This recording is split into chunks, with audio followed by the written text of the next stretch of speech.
সম্মানিত দর্শক শ্রোতা, আসসালামু আলাইকুম। বর্তমানে যে বিষয়টা সবচেয়ে বেশি গুরুত্ব পাচ্ছে সেটা হচ্ছে মধ্যপ্রাচ্যে অস্থিতিশীল পরিবেশ। বিশেষ করে ইরান যখন গতকাল রাতে ইসরায়েল ভূখণ্ড লক্ষ্য করে ক্ষেপণাস্ত্র মিসাইল দিয়ে আক্রমণ করছে, তখন এই বিষয়টা খুবই জোরাল হয়ে আসছে বিশ্বে।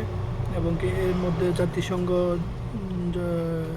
সাধারণ জরুরি অধিবেশনে বাকবিতণ্ডতা হয়েছে। ইসরায়েল এবং ইরানের যে প্রতিনিধি সেখানে উপস্থিত ছিলেন, তাদের মধ্যে বাকবিতণ্ড হয়েছে। যুদ্ধে আসলে বিশ্ব এখন একটা তৃতীয় বিশ্বযুদ্ধের দিকে ধাবিত হচ্ছে। বিষয়টা কেউ কাউকে স্যাক্রিফাইস করতেছে না। এটা মূল কারণটা হচ্ছে আসলে ইসরায়েল যেভাবে লেবাননের ভিতরে হামলা শুরু করছে ভূখণ্ডে ঢুকে, সেটা হচ্ছে ধৈর্যের বাঁধ ভেঙে ফেলছে ইরানের আয়াতুল্লাহ রুহুল্লাহ আল খামিনি, ইরানের সর্বোচ্চ ধর্মীয় নেতা, বলছে ইরান বড় ধরনের যুদ্ধের প্রস্তুতি এর মধ্যে নিচ্ছে। এখন বিষয়টা একটা সর্বাত্মক যুদ্ধের দিকে ধাবিত হচ্ছে। বিশেষ করে যুদ্ধ এর মধ্যে লেবানন, ইসরায়েল, ইরান, ইরাক,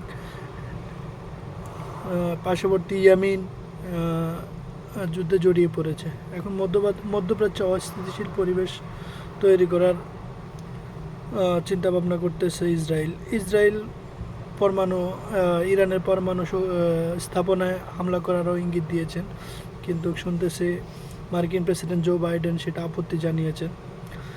এখন ইরানের যে হামলা করেছে ইসরায়েল, সেখানে ইসরায়েলের বিমান ঘাঁটিতে আঘাত এনেছে। এখন এই পর্যন্ত অনেক হতাহত ইসরায়েলের ভিতরে হয়েছে। লক্ষ লক্ষ মানুষ বাস্তুচ্যুত হচ্ছে, ভয়ে পালিয়ে যাচ্ছে নিরাপদ স্থানে। ইসরায়েলের ভিতরে জরুরি এলান চলতেছে। জরুরি এলান বলতে যেটা ঘন্টা ধ্বনির ন্যায় সবসময় এটা বাজতেছে, এবং এটা বাজা হচ্ছে জরুরি এলান। এখন সবাই নিরাপদ স্থানে চলে যাওয়ার জন্য অন্য দেশে পালিয়ে যাওয়ার চেষ্টা করতেছে। এত পরিমাণে মিসাইল হামলা করছে, ক্ষেপণাস্ত্র হামলা করছে, ব্যালিস্টিক ক্ষেপণাস্ত্র, রকেট হামলা করছে ইরান। এটা আসলে অবিশ্বাস্য ইতিহাস। এর মধ্যে আমরা শুনতেছি ইসরায়েল লেবাননের সীমান্তে ঢুকে স্থলপথে যুদ্ধ করার জন্য, সম্মুখ যুদ্ধ যেটা বলা হয়, সম্মুখ যুদ্ধ করার চেষ্টা করতেছে এবং লড়াই চলমান আছে। এর মধ্যে বারবার ইসরায়েল সেনারা ট্যাঙ্কার নিয়ে, অস্ত্র সাজোয়াজান নিয়ে যে স্থলপথে ঢুকে পড়েছে লেবাননের, সেখান থেকে তারা ব্যর্থ হওয়ার প্রমাণ আমরা পেয়েছি বিভিন্ন সংবাদ মাধ্যমের মাধ্যমে।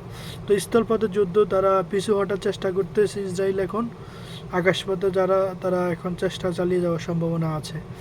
এবং তারা ইসরায়েলের বর্তমান সেনাবাহিনীর প্রধান, গোয়েন্দা প্রধান, তারপর নিরাপত্তা প্রধানের যে উপদেষ্টারা আছেন এবং মন্ত্রী পরিষদ সদস্যরা আছেন, তারা যে কোনোভাবেই হোক তারা ইরানে হামলা চালানোর একটা প্রস্তুতি নিচ্ছে। মার্কিন যুক্তরাষ্ট্রে এর মধ্যে সহায়তা করার আশ্বাস দিয়েছে। আমি এটা বলবো যে এখানে সৌদি আরব বলেন, আর দুবাই বলেন, মিশর, জর্ডান, তারা ইসলামিক দেশ হিসেবে তাদের অবস্থান স্পষ্ট করা উচিত। তারা কি আসলে ইসরায়েলের পক্ষ নিচ্ছে, নাকি ইরান এবং ইরাক, লেবানন, ইয়েমেন, সিরিয়াতে যেভাবে তারা ধ্বংসযজ্ঞ চালিয়ে যাচ্ছে, ফিলিস্তিনের গাজা এবং বিশেষ করে ফিলিস্তিনের গাজা উপত্যকা হামাসের উপর, এবং কি গাজা উপত্যকার জনবসতিপূর্ণ বিচ্ছিন্ন করে ফেলছে তারা বোমা হামলা করে ইসরায়েল। এখন এই গাজাবাসী, ফিলিস্তিনের এবং লেবাননের যুদ্ধ অব্যাহত থাকবে কি থাকবে না, সেটা এখন আরব জাতিগুলোকে, আরব দেশগুলোকে এখন সিদ্ধান্ত নিতে হবে।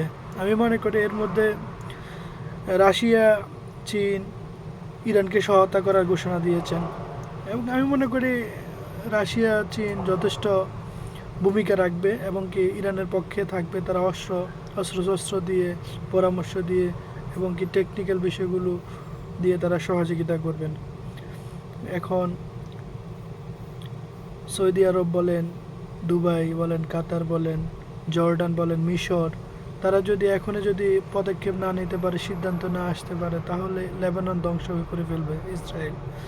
লেবাননের ভূখণ্ডকে নিশ্চিহ্ন করে ফেলবে।